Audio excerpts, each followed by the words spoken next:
whakarongo ki te tangi a te korimako. Kōrero flowing out the hook of force. Kaupapa relevant, kaupapa out of bounds, kaupapa exigent, kaupapa paramount. Nā ko nā whakapiri mai ki te kaupapa tino whakahira hira whakarongo pi kari kari mai. Hare hare mai, o Taringa hare hare mai. We gotta gather up close everybody. Gather up close everybody. Kani move that body. Kani move that body. E te iwi ko te reo rāhiri tēnei o Taringa e mihi nei nau mai, hoki mai ki te punua pāho. E whakapāho atu nei i te piki taone o te ao mutu, i te tōna piki nei, te taone o Tokoroa. Me kirikiri roa. Ai, nau mai, hoki mai e te iwi. Ka mutu, ko te wāhanga tuarua tēnei, o te wāhanga i oti a mātou, engari e te iwi, taku hōnore, ko whakai mai, taku karangamaha, taku hoa, taku rangatira a Jared, kia noho mai ia, mo etahi o ngā hōtaka nei, nō reira, e te hoa tēnā koe nau mai, hoki mai. Tēnā koutou, o ti rā. A koutou e whakarongo mai nā, i o koutou kāinga. Ai, nōku ke te hōnore e te iwi. Kia pōwhiri tia mai au e Taringa. Kia noho tahi ai mātou o tira tātou katoa. I runga anō i te huarahi o te ako i tō tātou reo. Nō reira, the pleasure is mine, e te iwi, to be invited back here onto Taringa. And with this awesome crew, yeah, I had a blast the last time. But I felt a bit like my equilibrium was out because I only ever had one taringa. Yeah, but we all know we need two taringa. And so this is, my equilibrium is back in order. Coming on to be part of the show and spending some time with Praone and Erica.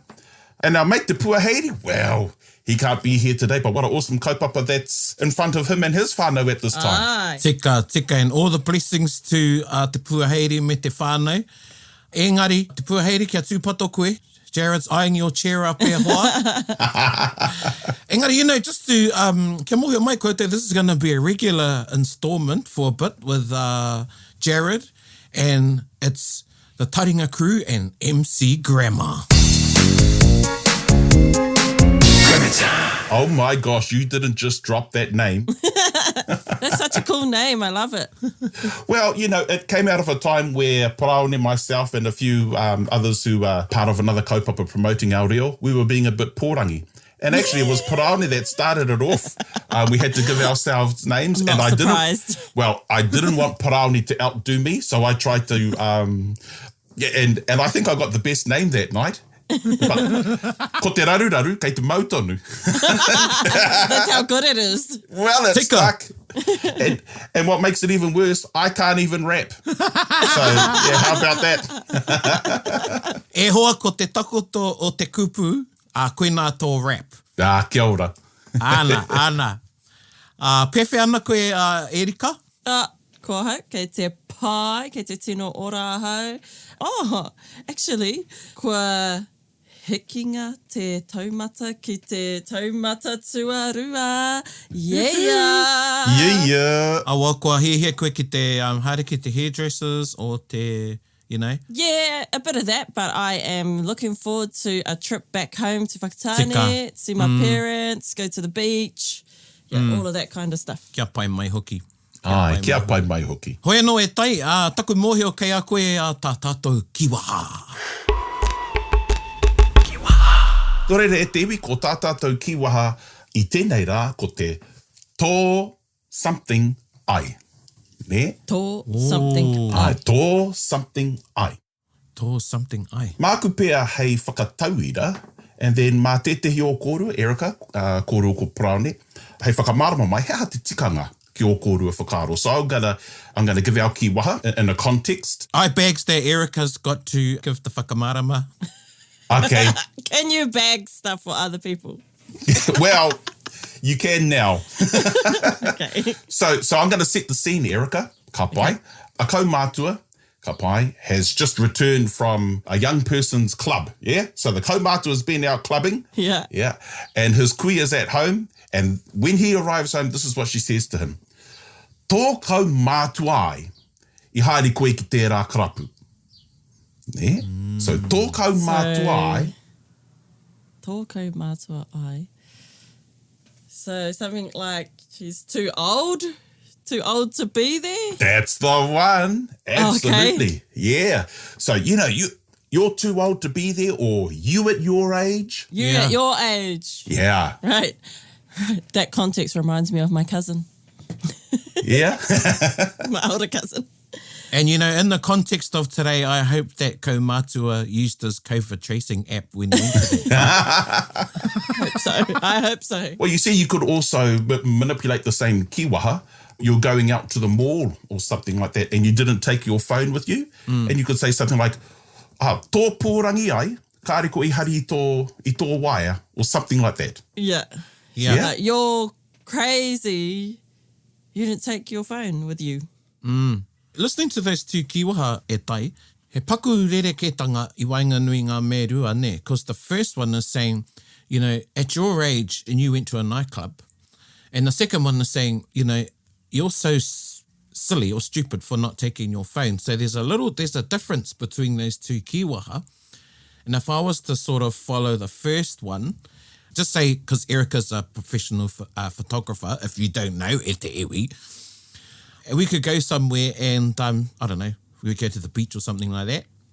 And she takes this shocking photo on her phone. It's blurry and blah. And then I see it go up on Paiahua, ko te Paiahua, ko te Instagram me te iwi, and I see this terrible photo on there. And then I'd turn around to Erica and say, tō mōhio ai, ka pēnā tērā whakahua. Aye. With the knowledge that you have, and you produce a photo like that. Yeah. Aye. Can you use it for praise? Like, tō a tāhua ai. Ooh, geez. Well, I've never heard it in a positive context. Well, okay. Now, that's not to say that it can't be used that way. This is the surprising thing. I didn't realise that many of my friends knew this kiwaha. And so Praone and I surprised ourselves. We were having a conversation one time and I used the kiwaha. And he was surprised that I used it. So the context, that I grew up with was when someone was getting a growling. Yeah. And this is when I heard the kiwaha. You should know better, you at your age, te mea. Nō reira, koe nei te horopaki I rongo wai au, I te whakamahinga o tēnei kiwaha, engari, e hara I te mea, kaore e taia te wairua pai.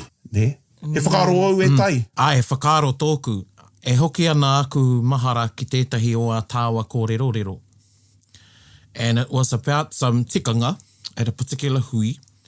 Ko tāu ki au, you said to me, we were deliberating, I think, some things that transpired on the marae. And you said to me, tō tamariki ai, e mohi ana koe ki ngā tikanga. Oh, ka pai. That's a good example. Is that with your upbringing? Well, yes, I suppose it was out of surprise in a good way. Yes. So what that would translate to is that you being so young, in a good way, you have all this knowledge. Ne? So tō tamariki ai, kai a koe ngā kōrero, or something like that. You're so young, but you have, all these narratives of your old people. Yeah. Now, when you examine the kiwaha in that fashion, then it can have a positive light to it. Yeah. That does sound positive. Aye, it does sound positive, but only in specific circumstances, ne? Ana. Ki oku nei whakaro, koutou e whakarongo mai ana, e mohi ana koutou ki te taumata o ngā kiwaha. E whakamahi anei e mātou e taringa. E ki oku nei whakaro, ka noho tēnei ki te tuawha tuarima. So this kiwaha sits at a 4 and a 5. It's not that you can't comprehend it, but you would hear it mainly from speakers that have a grasp of te reo. So usually proficient speakers would be using this kiwaha because usually it sits in a sentence because it has a tail to it. Yeah. But that was, he rawe, koe nā tētai, because Jared, I'd only ever heard it in a negative way. And, just when Erica asked her pātai, I straight away went back to that conversation, which was a long time ago. It was probably, I think, maybe 7 years ago. Yeah. Hoi anō e te iwi, koe nā tātou kiwaha. E, ka pai. Tō something ai. Nō reira, Te wāhanga tuarua o te complex particle. Ai. So what I thought we'll do, e te iwi, for our listeners, Erica, Parane and myself, we're going to take you on a little bit of a revision journey. Ooh, huritau. Huritau, ai he huritau te mahi tēnei wā. And this is basically just to see if Parane and Erica were actually listening to what I was talking about a couple of episodes ago. But, you know, it's always good to have a little bit of revision before we move on to something new. So we had a couple of kaupapa that we spoke about a couple of episodes ago, and the first one was a subsequent action clause. So, hei whakataui rāke I te subsequent action clause, tuhia tōreta ka tuku ai ki te pou tāpeta. Ne? So as an example, tuhia tōreta ka tuku ai ki te pou tāpeta. What makes it a subsequent action? As a reminder, you have your first mahi that you do, which is writing our letter, and then the subsequent or the secondary action that follows is the sending of the letter. And I suppose, you know, when you think about it, the ka something I could best be translated as and then. So koe rā te rerenga tuatahi I tirohia e tātou, ko te subsequent action clause. Our second sentence that we had a look at was a simultaneous action clause. Yeah, well, we're getting up there, the level 4, level 5 of our whakatakoto kupu. And a simultaneous action clause was an example.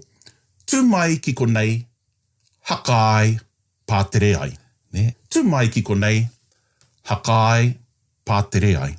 And this is really good for our new learners, where they are able to introduce multiple actions. Yeah. So, hakai, pātere ai, poi ai, te mea, te mea, te mea.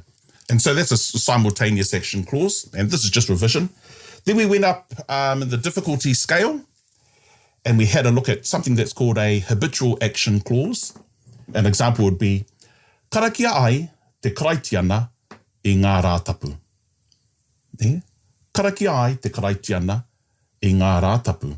Erica, can we remember something specific about a habitual action clause? Oh, she's just amping ki te whakaputai o na whakaro. Oh man, I was hoping I was going to get to do one of the other ones. Okay. No. So something specific about a habitual action. The action and the I goes at the front of the sentence? Oh, too much, ka pai. Okay, cool. Yep, I like that. And it's good for our listeners to know that because there is no tense in this structure. And a habitual action can be translated as normally or regularly or usually. Yeah. So karaki ai te karaitiana I ngā rātapu, Christians normally pray on a Sunday. Okay. And then we had it took up the majority of our discussion before when we had a look at dependent action and purpose clauses. Now, this was the difference between the e something I and the kia something I. Yes. Yeah. And for a lot of our advanced speakers, you know, I think there was a light bulb moment there Tika. as to how to use it correctly, or as I profess to use them correctly, because they do have a specific place and a specific purpose. The main difference is that the e I you can use either at the beginning or in the middle of the sentence. Whereas the kia something I is normally used during the middle or at the end of the sentence. Kia ora. As an example, and possibly this is a good one for Paraone to translate for us. Ne? Good gad. E Māori ai koe, ākona te reo. Ne? E Māori ai koe, ākona te reo. And then, of course, we have the flip side of that, where we can use the kia ai, ākona te reo, kia Māori ai koe. So learn the language so that you can be Māori. Ka pai. Very good, Erica. Oh, Yeah, okay. tino pai. I was- You know, it needed just, a little polish, but tino pai. Yeah, ka rawe. We studied probably the hardest of the rerenga ai, but I thought this week what we'll do is we'll unpack all the different question phrases that involve the particle I. Cool. This is MC Grammar freestyling e te iwi. Oh, he aha ai. I was going to have a bit of a whakamātauto, but we'll wait for Te Puaheiri to get back there. Oh, yeah, because he can be the only examinee in that whakamātautau. Oh, ka pai tēnā. Okay, so there are a couple of phrases that I think will be useful, will be helpful for our listeners. We'll start with ina whea and nōna whea. Okay. Ka pai, ina whea, nōna whea. Now we know that's a typical Tainui dialect, so the majority of Māoridom uses ina hea and nōna hea. I love the sound of ina whea and nōna whea. Well, actually, the pronunciation of whea is the oldest pronunciation of the meaning where throughout the Pacific languages. Kōrero, Oh, kōrero. true. Yeah. Tainui, tūturu. Aye. So when you trace back the Kupu whea, it goes back to the beginning of the Proto-Polynesian languages. Ka pai. So whea was the first word used for where, and then as our tupuna moved on, to different islands, then it morphed into hea. But for some particular reason, Tainui has retained te whakahua, and some factions of Ngāti Porou, we still retain te whakahua o te kupu whea. And whea is linked back to Samoa and Tonga, which are the closest to the Proto-Polynesian languages. Anyway, so we have ina whea and nōna whea. Okay, ka pai. And so we're asking a question about the past tense, yeah? And what's specific about these question phrases, we're talking about when. When in the past tense. There are three major components, eh? We have the ina whea or nōna whea, ka pai. We have the e, and then we have our complex particle ai. So as an example, nōna whea a taringa I tīmata ai. Ooh. Nōna whea a taringa I tīmata ai. Hai, nōna whea a taringa I tīmata ai. When did Taringa begin? Yep, absolutely. Wā, ka mutu pēr. Ta ai. So when did taringa begin? And the nōna whea and the ina whea are interchangeable, ka pai, but the structure stays the same. So we could easily say, ina whea a taringa I tīmata ai. So the ina whea and the nōna whea is going to go with an e because it's past. Ka pai. But what does the I do? Oh, right. Ka pai. So the I is sort of like a linking particle. So in the first part of our question phrase, we have nōna whea a taringa. Ka pai. So nōna whea a taringa. And so we've introduced the kaupapa. Yeah, so we've introduced taringa.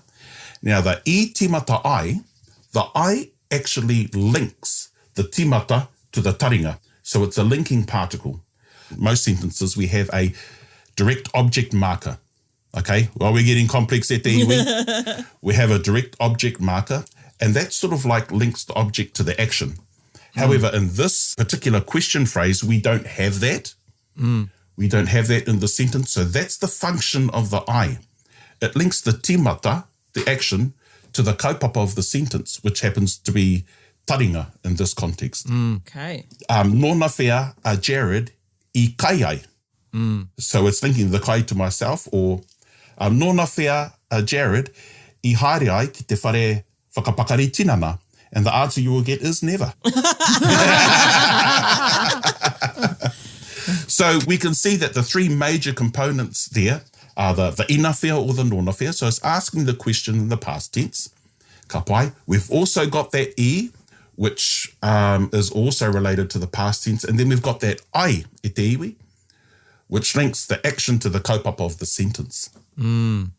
Kia ora. I know it's confusing stuff. But I suppose once we get familiar and then build a level of confidence with a pattern, it becomes second nature. So could it not make sense without the I? Like if you just said nōna whea a taringa I tīmata. Well, I suppose it would be like saying in English, when taringa start? Oh. Yeah? Okay. Yeah. Because we know i roto I te reo Pākehā, we need that did in order for the sentence to be complete. Pai tēnā whakautu. Oh, right. Ai. So when you leave out the I, ki te taringa Māori, kua porohanga te kōrero. The sentence is incomplete. Yeah. Porohanga Okay. te kōrero. Okay. Ai, yeah. Cool. E hoa, ka taea te subject te waiho ne. Ai, Pēnei te ina whea I tīmata ai. So there's no Ka pai. subject in there, There's the action. ai. So the action's in there, but the subject's not in there. It's inferred. That's exactly right. And learning a language is also having the knowledge to manipulate the structures. It's always good for anyone learning the reo to learn any sentence structure in its entirety at the beginning Yeah. and then manipulate it, then take your shortcuts. Because it's really hard to do. If you shortcut it first and then try and learn the full way, you're going to get yourself into trouble. Kararu koutou. Yeah, so there are elements that can be missed, but even though Praone left out the subject, what was still in there? The nona whea, the e, and the I. Tika. Koe rā ngā wāhanga nui o tēnei rerenga e te iwi. Kia ora. So, what do you reckon, Erica? You want to give us an example of a sentence using this structure? Oh, yep. She sure does. She is just like bursting at the seams ki te whakaputa I tana rerenga.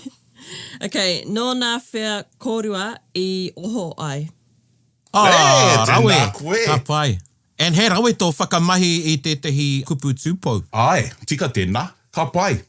Nōna whea ahau I oho ai I te ata nei. And this is a good way where we can introduce how do we answer this question. Nō te ono karaka. Oh, so you don't need to put the I in the answer. Well, so I've just given you a shortcut. Oh, okay. Nō te ono karaka ahau I oho ai I te ata nei, or something like that. Yeah. Oh, ka pai. Ahau nei no te haurua I te ono karaka. Ooh. Oh, māngere ana ko I tēnei ate e tai. Tika. Ka pai. Nō reira, e te iwi, ko rongo ake koutou, mehe mea ka tīmata te rerenga pātai ki te nō, ko te whakautu, ka tīmata ki te nō. Mehe mea, ko te rerenga pātai ka tīmata ki te I, arā te ina whea, ko te whakautu ka tīmata ki te I. Ka pai. The question always leads the answer. Yeah. Just like how Erica phrased her question beginning with nō, or nōna whea, we answer using nō.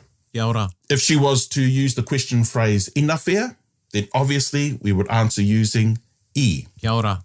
And just a little side note too, kare kore kai te whakarongo etahi o koutou, and I'm hoping you heard there was some slight little, we added some nōna whea a taringa. So there's a a between the nōna whea and the subject. Mehe mehe kupu tūpou, that a is not required, and Erica exemplified that, nōna whea kōrua. But because Taringa is a name, you need it, eh? Ngā ingoa, nōna whea a Jared, nōna whea a Erica, nōna whea, engari ko nā tūpou, the pronouns, ahau koe ia, and the plurals, kōrua, rāua, the a is not required.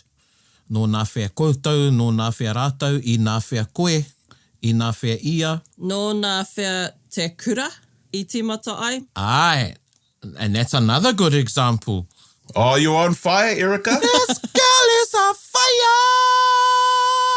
fire! This must have been one of the classes I was listening to. Kei te mura mura. Ai.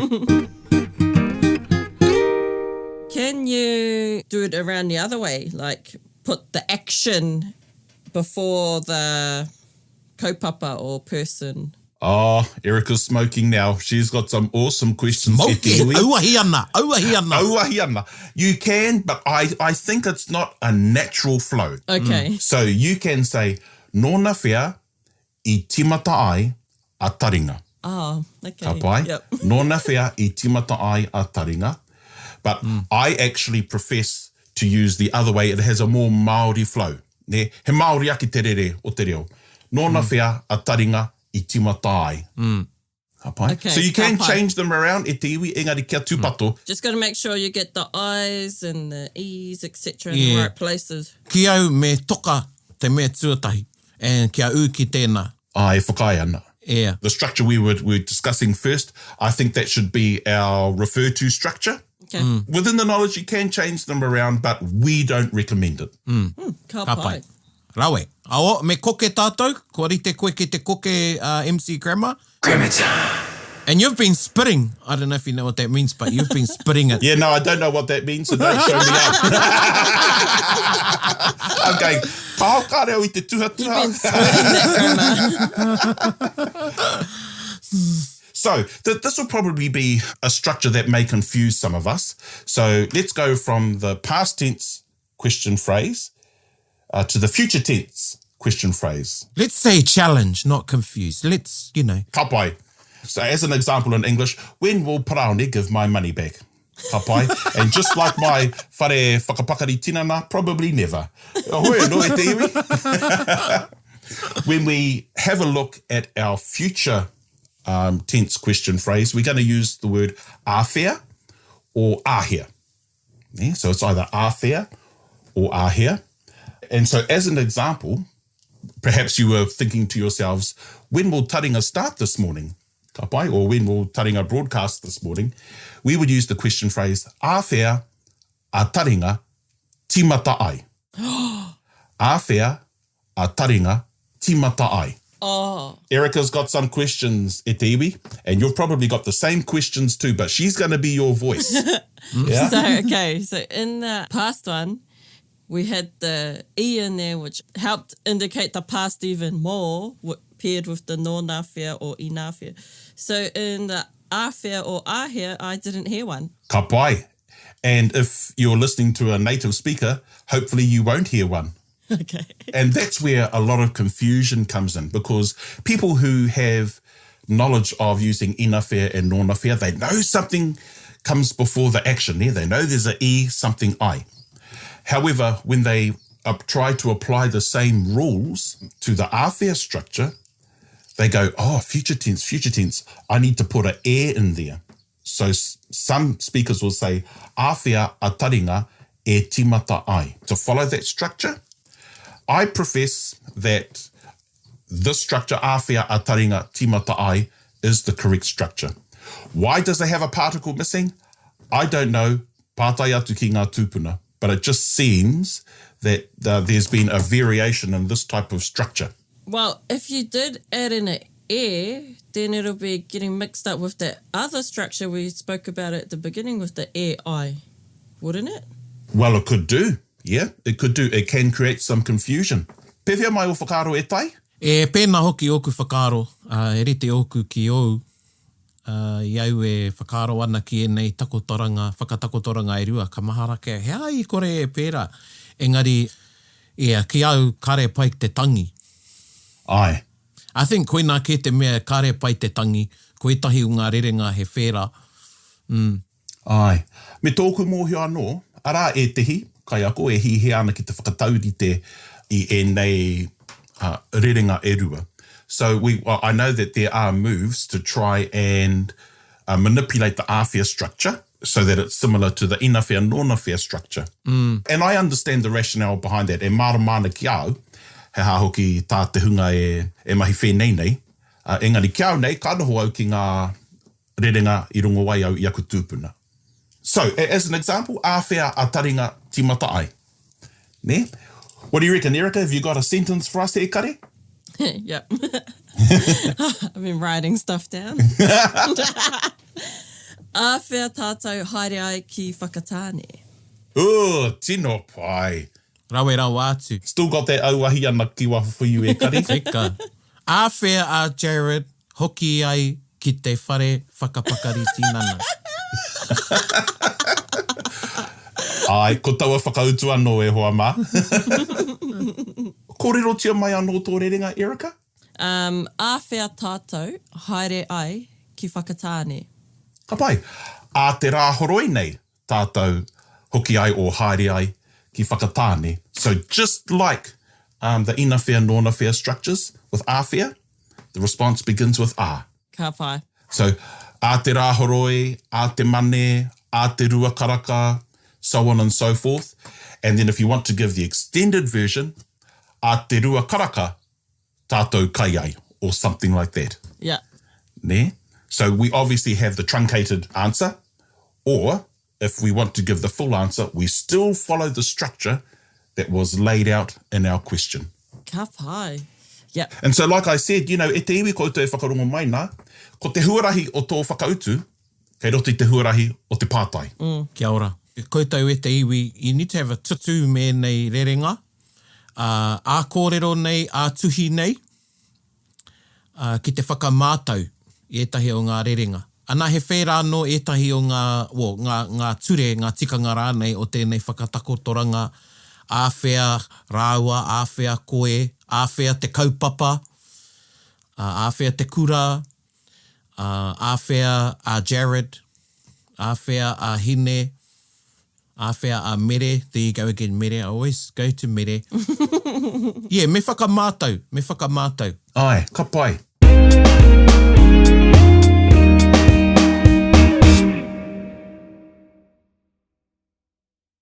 Gather up close, everybody. Okay, so let's move on to our next question phrase. And as opposed to asking the questions about when, we're going to ask why. Oh, he aha ai. Hi, yeah, that's the one. Now, that's our shortened question phrase, ne? Hi. But when we start putting it into certain time frames, we need to manipulate the structure to suit. Okay. Now, just like our ina whea and nona whea, when we're talking about the past tense structure, we would use heha I something I. So it's the I and the I that puts it into the past tense. So as an example, heha a Erika I waiata ai. Ooh. Why did Erica sing? Ka pai. Koia. Ka pai. So it's the I and the I, Erika A. We can all see that. That puts it in the past tense. Yeah. Now, the more difficult structure is actually putting it in the present tense. Heha a Erika e waiata nei. E waiata nei. Ka pai. Heha a Erika e waiata nei. Heha Erika e waiata. Why is she singing? Why is Erica singing? Why is Erika why singing? is Erica singing? So, heha a Erika e waiata nei. Ka pai. Now, I could say to Paraone, heha a Erika e waiata nā. E te iwi, if only you could see Erika's face. Yeah? She's going, hey, there's only the nei and the nā that's changed, but the context of the sentence has changed as well. Why is Erica singing like that? Oh, pretty close. Tata. Tata, ai. Oh, like, because I just thinking of like pēnei and pēnā. It follows the same rules. Yeah? So pēnei, this near me, or like this near me. Yeah? Pēnā, like that near you. So when I say, heha a Erika e waiata nā, what I'm asking, it's probably talking about the positioning of where you are singing. So like over there. Why is she singing over there? Yeah. As opposed to on the stage in front of the world. Yeah, well, could be. What do you reckon there, Tai? Ai, he pai tērā, ka mutu me uaua ka rongo tērā I ete, ko te nei I ngā wā katoa. Ai. E ne māramana tērā. Engari ki te nuinga, ka rongo rātou I tēnei, ka whakara. Hea tēnā. Ai. Nō reira, ko te wāhi e tūnei a Erika ki te waiata. It simply follows the rules of nei, nā, and rā. Okay. Yeah? It actually still means the same thing, Erica. It's just the person posing the question is asking about why you're singing where you are at that particular time. Like, why is Erica singing? But in there also is there by you. Yeah. So it's not actually asking why are they singing there by you. It's saying, why is she singing? Why is Erica singing? And is giving the relationship to the place you are singing. Okay. Aye. So it's just like being a bit more specific, but still asking the same thing. I think so. The intention of the sentence hasn't changed. It's just talking about positioning and absolutely being a bit more specific. Now, you're probably asking yourselves, well, where's the I in the sentence? So the nei nā rā takes the function of the I. Oh, I didn't even notice that Yeah. I was gone. Kei roto koe te wairua. But we can only do that, we can only make these changes, we can only boot the I out for the present tense. Okay, yeah. Kia ora, lawe tērā e tai. And I'm going to chuck it back to Erika, because she's on fire, ne? Auwahi ani te rangi nei. Ai, au wahi ana. What do you think our structure will be for the future tense? Yeah. So we've got heha a Erika I waiata ai. Why did Erika sing? Heha a Erika e waiata nei. Why is Erika singing? Now I want you to give us why will Erika sing? Heha Erica. Is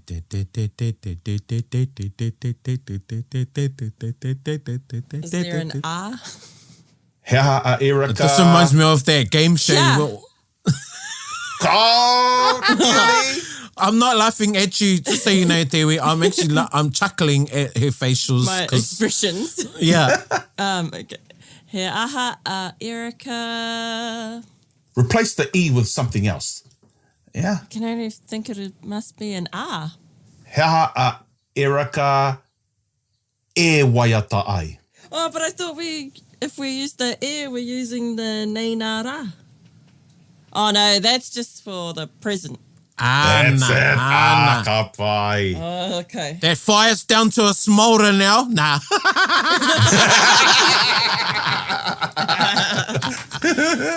Kei te tere. Ai, gonna have to stoke the fire, ne? So remember, the e is used in the present tense, but with the nei nā o rā. Yeah, okay. Yeah, ka pai. When we're talking about the future tense, we can bring back the ai. So heha a Erika, e waiata ai. Okay. Heha tātou, e rere ai ki Aitutaki. So why will we be flying to Aitutaki? Because it's beautiful. Hard out, aheiha. Knowing how to manipulate the structures, the e-ai, the e nei nā rā, or the e-ai, we can have all these why questions. Ne? Yeah. And you become a bit of a Pākiki. Ne? Ana. Kaha te kupu Pākiki. Oh, well, mā parao ne whakamārama. Pēnā i a koe I tēnei whakapāhotanga he rawe. So you mean like enthusiastic? Persistently asking questions. And at times that can get a bit much. But we're not saying that about you. In this context, we're praising your Pākiki. Ai. Yeah. And e tika tērā e tai, no te reo o te hunga e whakarongo mai nei, e me nui tērā. And I want to acknowledge Erika. Ai. Because, tātou e hoa mā, we sit here, we have our kōrero, our wānanga, and I need to remind myself that there's thousands of people listening. And, it takes a lot of confidence and because you're comfortable, e te tuahine, that you're able to ask these pātai freely. So, yeah, I want to acknowledge you for that. Thank you. And be vulnerable. Yes. E mihi anau ki a koe. Yes, e te iwi, I'm on here being vulnerable for you guys. But it's all good. I've got good people to sit with. Yeah, he rawe tēnā e te tuhi, e mihi ana ki a koe. People who open themselves up, they get the most out of it. They learn the most. Kia ora. And it's our people who remain guarded and don't want to open themselves up to making mistakes, especially with thousands of people listening, they don't progress as much as they could. Tika, Jared and I teach in many forums, and there's lots of times when, you open the floor up to pātai, and a lot of people don't want to ask those pātai, I understand that. Then they come up to you afterwards when the class is over with a pātai. Now, what I want you all to get is, koutou ngai taringa e whakarongo mai nei, like Erika, we're all listening for different things and we hear things. And Erika really is taking one for the team of 30,000 listeners. And that in her sharing and in her pātai, you hear things that you would ask and you hear things that bring maramatanga, enlightenment. So when next time you're in the classroom setting, keep that in mind that you're me whakaro Māori, you're not only asking a question for yourself, but it's actually to better everybody who's in the wānanga. Yeah, because there's someone else who's probably wondering the same thing. Ai. I think we need to do a couple more with the AI MC grammar with Erika. Okay then. Ka pai. Are you ready, Erika, to give us one perhaps? Okay. He aha tātou e mutu ai? Ka pai, so why will we be finishing? Yeah. He hia nōku. Oh no, I knew you were going to go there. Because you need... He hia nōku kia haere atu ki te taone or something like that, ne? And we've just opened up our whole can of worms now. No, you haven't actually, because this is going to be another episode, e te iwi. Ai. Koenei tētahi o ngā rerenga, it's quite popular, it's been popular for a bit now, but e he ana te whakamahinga, te nuinga. E he ana tā rātou whakamahi I tēnei rerenga. No reira, this will be great to unpack in one of our other episodes, but let's just continue with the AI. Ka pai. Perhaps Paraone can give us an example and you try and follow his structure. Okay, here we go. Karawhiua e hoa. Okay, kia koe tēnei Erika. He ha koe hoki ai ki whakatāne. Okay, why will I go to whakatāne? So, he aha koe I... he ha koe e hoki ai ki whakatāne. E hoki ai ki whakatāne. Nā te mea kei te pīrangi ahau ki te, do I need an E? Yes, you do. Awhai. I o kumātua. Rawe, pai. kia Ka pai mai rawe. oki.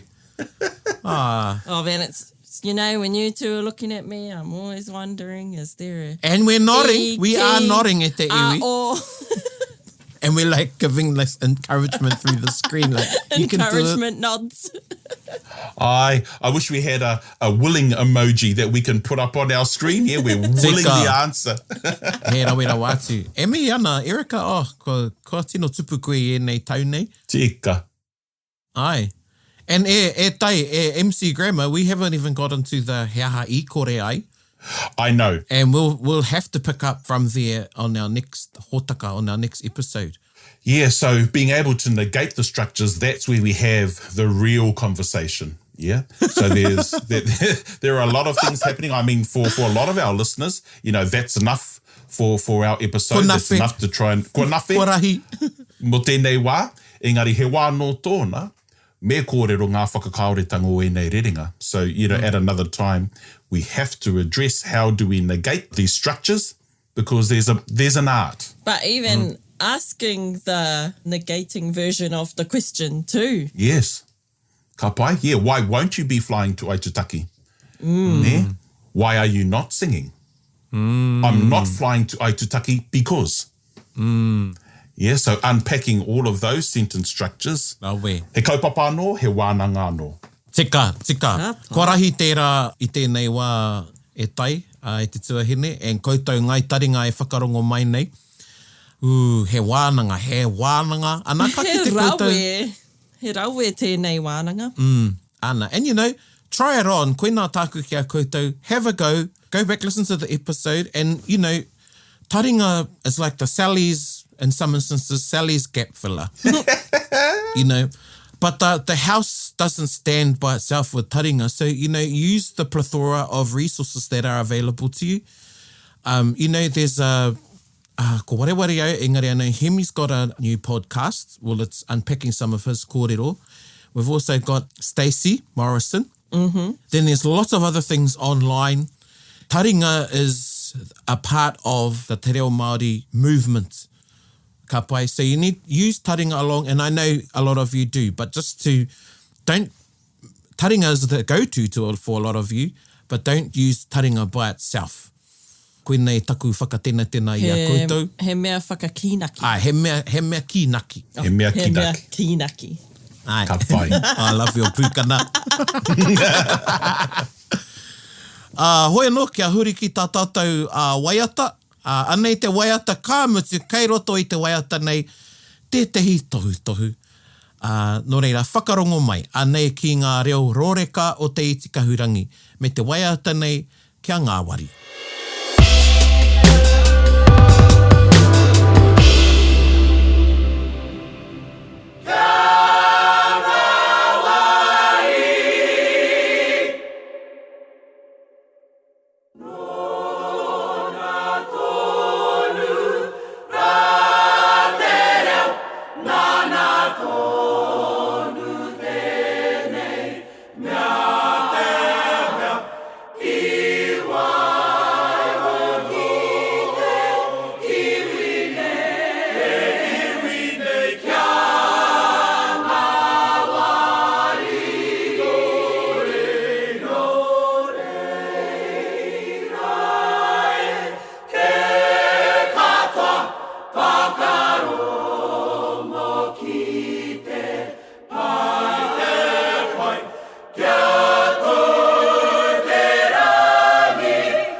I'm not even sure, mehe mea koe nā te, if koronapi, so koronapi, tēnei rangatira o tātou kaumātua, kua huarua tau pea koronapi e moe ana.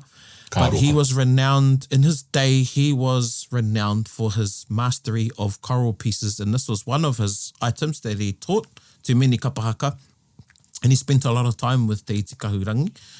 And this is on their CD, on their Kōpai Puoro, which you can listen to. And it is actually a Mormon hymn. Not many people know that. But regardless of your whakapono, I just want to pick up on the line kia ngā wari. And kia ngā wari tātou. Ne? And a lot of the times, you need to be ngā wari to yourself, because we can be hard on ourselves when we are learning te reo. And I'm talking about all levels. So, praise and be grateful for what you have learned and appreciate what you've been given and carry that on. Engari, kia ngā wari, koina e tahi kupu arataki i a tātou. And in these uncertain times, especially, kia ngā wari. Yeah, celebrate your wins, big or small. Ana. Tika. They're all wins. Koina. Kupu whakamutinga au MC Grammar? Oh, hoi no, e mihi atu ana ki te hunga whakarongo, and I really do have to endorse what Parauri and Erika have said, about being kia ngā wari. For a lot of our learners, perhaps they may have been corrected in a not so nice way, ka pai, and so, that kia ngā wari applies to those of us who have knowledge in the reo and that are helping people along. Just like Erika, we're going to make a few bumps, but I think Parauri and I have been quite ngāwari.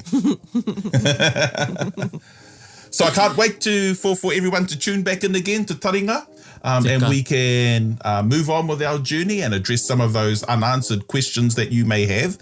But until then, e te iwi, kia pai te manaki, ngā manakitanga ki runga kia koutou, o tira kia tātou katoa.